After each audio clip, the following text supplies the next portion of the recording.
আমরা আলোচনা করব আলোর তড়িৎক্রিয়া নিয়ে। তো আলোর তড়িৎক্রিয়া মূলত কি? যে আলোর তড়িৎক্রিয়া অনেক গুরুত্বপূর্ণ একটা টপিক। যে এই টপিকের জন্য আইনস্টাইন নোবেল পুরস্কার পায়। তাহলে আইনস্টাইন কোন টপিকের জন্য নোবেল পুরস্কার পায়? আলোর তড়িৎক্রিয়ার জন্য।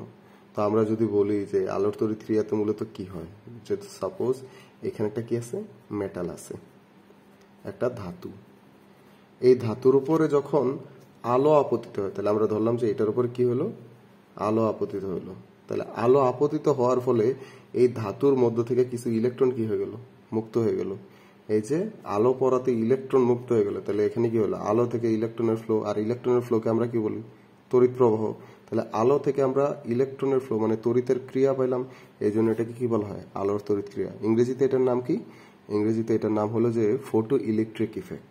এখন আমার প্রশ্ন হলো যে এখানে কোন আলো পড়লে আমরা তড়িতের ক্রিয়া পাবো, মানে ইলেকট্রনের প্রবাহ পাবো? স্বাভাবিক যে কোনটা পড়লে আমরা পাবো, তার মানে সর্বনিম্ন একটা আলোর শক্তি আছে যেটা পড়লে আমরা ওইখান থেকে কারেন্ট ইফেক্ট পাইতে পারি।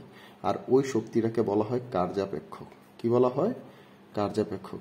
তাহলে কার্যাপেক্ষক মানে কি? যে সর্বনিম্ন একটা শক্তি, যে আলোটা পড়লে ওইখান থেকে ইলেকট্রন মুক্ত হতে পারে।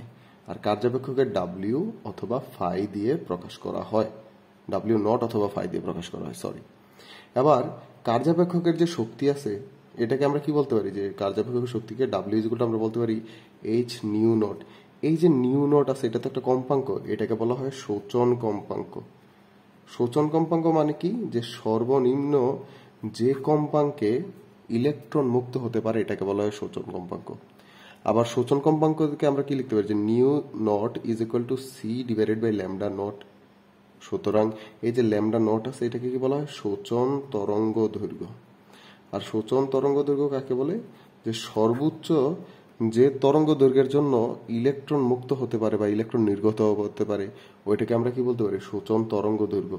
তাহলে এই যে তিনটা কনসেপ্ট আছে, কার্যাপেক্ষক, শোচন কম্পাঙ্ক, শোচন তরঙ্গ দৈর্ঘ্য, এইগুলো যদি আমরা বুঝতে পারি, এগুলোর উপর ভিত্তি করেই পরে আমাদের আলোর তড়িৎ ক্রিয়াটা কি হয়েছে, স্ট্যাবলিশ হয়েছে। এগুলো আমরা এখন ডিটেলসে আলোচনা করব।